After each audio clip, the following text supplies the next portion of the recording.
اس وقت پورے پاکستان میں جو لوڈ شیڈنگ ہو رہی ہے اس کی ذمہ داری کس کے اوپر عائد ہوتی ہے؟ پاکستان تحریک انصاف کے وزیر حماد اظہر کے اوپر یا پاکستان مسلم لیگ نواز کے وزیر خرم دستگیر کے اوپر؟ یہ ڈیٹا کہتے ہیں ثابت کرے گا کہ کس کے اوپر ہوتی ہے، بتائیے۔ یہ ڈیٹا بڑا صاف ہے کہ 4 LNG کے پلانٹس جو ہیں جو بجلی بناتے تھے وہ 13 دسمبر 2021 سے بند ہے۔ 13 دسمبر سے بند ہے، 4 ماہ سے۔ راؤش ہے، FKPCL ہے، نندی پور ہے اور فیصل آباد کا ایک پلانٹ ہے۔ اس کے علاوہ یہ 13 دسمبر سے بند ہیں۔ ایک پلانٹ انہوں نے بند کیا جو پورٹ اس پہ ہے، RLNG کا ٹوٹل جو 960 میگا واٹس تھا وہ RLNG نہ ہونے سے وہ 1 اپریل کو بند کیا انہوں نے۔ اور اس کے بعد جو ہے ایک اور کیپکو کا جو پارٹ لوڈ ہے RLNG کے اوپر جو کہ بہتر ایفیشنسی 40% سے اس سے وہ 8 اپریل سے بند ہے۔ تو 2855 میگا واٹس جو ہیں RLNG کے وہ ان میں سے یعنی دسمبر سے بند ہے، ایک کچھ اپریل میں آ کے بند ہوا۔ اسی طرح جو ہے ہمارے پاس اب نمبرز آ گئے ہیں کہ جو 31 دسمبر کو جو بند ہوئے تھے اس کے علاوہ 8 اپریل کو ایک بند ہے۔ ان کی حکومت ابھی قائم تھی۔ جو IPP کا فرنس آئل کا پارٹ لوڈ ہے، جام شورو بند ہے، مظفر گڑھ بند ہے۔ اب یہ ٹوٹل RFO جو ہے وہ 2340 میگا واٹس بند ہیں۔ اس کے علاوہ جو ایک اور اہم بات ہے جو نالائکی کی ایک اور انتہا ہے کہ اینگرو تھر کول جو ہے جس کے 2 یونٹس ہیں وہ 13 مارچ سے بند ہیں، ٹھیک ہے جی، مینٹیننس کے لیے۔ پورٹ قاسم کا ایک یونٹ جو ہے 613 میگا واٹ کا وہ 31 مارچ سے بند ہے۔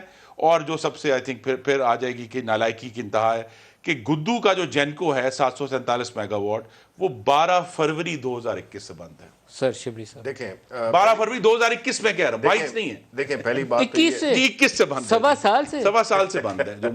دیکھیں میری سر بات پھر سنیں، تو responsibility must be fixed, responsibility must be دیکھیں فکسڈ۔ ابھی ان کو 2 دن ہوئے ہیں، ان کو ذرا ابھی اپڈیٹ 24 گھنٹے بھی نہیں ہوئے، پڑھ کے 24 گھنٹے بھی نہیں ہوئے تو سمجھ آ جائے گی ان کو سمجھ آ جائے گی۔ پہلی بات یہ ہے کہ ان کو بیسیکلی دیکھیں ان کو جو کرنا ہے فیول نہیں ہے اور 1284 بند ہے، یہ کہانی ہے 7000 میگا واٹ۔ دیکھیں بات یہ ہے کہ جہاں تک کہ انرجی کی سپلائی کا تعلق ہے، کس سے بجلی بنتی ہے؟ ایک ہوتی ہے ہماری جو نیچرل ہم جو ڈومیسٹک گیس پروڈیوس کرتے ہیں، کول سے ہوتی ہے، LNG سے ہوتی ہے، فرنس آئل سے ہوتی ہے، ٹھیک ہے، یہ بیسک سورسز ہیں سولر کے علاوہ۔ اب جو اس میں جو انرجی جب بنتی ہے وہ ظاہر ہے کہ اس کے لیے جو را مٹیریل ہوتا ہے اس کو بنانے کے لیے وہ یہ ہوتے ہیں۔ اب دو جو شپمنٹس تھیں اس میں ڈیفالٹ ہوا، وہ انہی کے قطر کے اس میں جو دو LNG کے کارگوز میں انہوں نے ڈیفالٹ کیا۔ اب اس میں چاہیے کیا تھا کہ انہوں نے اس میں اب دیکھیں ڈیزل پورے ملک میں نہیں مل رہا، وہ بھی ہم نے جو غلط کام ہے وہ ہم نے کیا ہے، ٹھیک ہے۔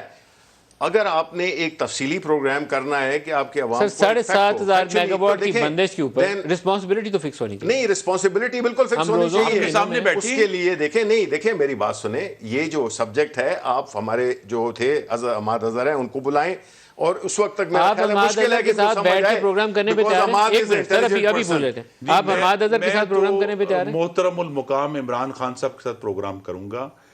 اصل ذمہ داری ان کے ڈیسک پہ آ کر ختم ہوتی ہے۔ اتنا اونچا نہ جائیں۔ اگر میں حماد اظہر کو اور آپ کو دونوں کو دعوت دوں چاہیے کہ ذمہ داری کس کی ہے؟ بالکل وہ آپ کو ایکچوئل کو یہ جواب دینا پڑے گا کہ اتنے مارچ سے اپریل سے 2021 سے کیوں پلانٹ بند ہے بھائی؟ میری بات سنیں جی، آپ کرائیں جی ان کو، ان کی بھی تھوڑی ایجوکیشن ہو جائے گی، بیکاز یہ پہلے کامرس پہ رہے ہیں، بجلی کا ان کو الف بے نہیں پتا، وزیر بن گئے۔ دونوں کو بٹھائیں گے، دیکھیں بالکل دونوں کو بٹھائیں اور آپ اس پہ کریں۔ دیکھیں اب اس وقت جو ہے نا میں جو اصل بات کرنا چاہتا ہوں یہ دیکھیں یہ ایشوز تو ہیں لیکن اس سے ایک بہت بڑا ایشو ہے جس کو کہ ہم نے، آپ نے، میڈیا نے، ہم نے سب نے مل کے طے کرنا ہے۔ پروگرام ٹائم ختم ہو گیا یہاں میں اس ملک میں کہ جی آپ نے جو بیرونی سازش کے ذریعے اس ملک کو غلامی کی طرف لے جانے کی جو کوشش کی ہے، اس پہ ہمیں بیرونی سازش پوری قوم کھڑی ہو گئی ہے اور پوری قوم کھڑی ہو گئی ہے اور وہ جواب مانگ رہی ہے۔ بند کر کے ہمارے حوالے کر کے ہم کہتے ہیں اچھا جی یہ چھوٹی باتیں یہ بیرونی سازش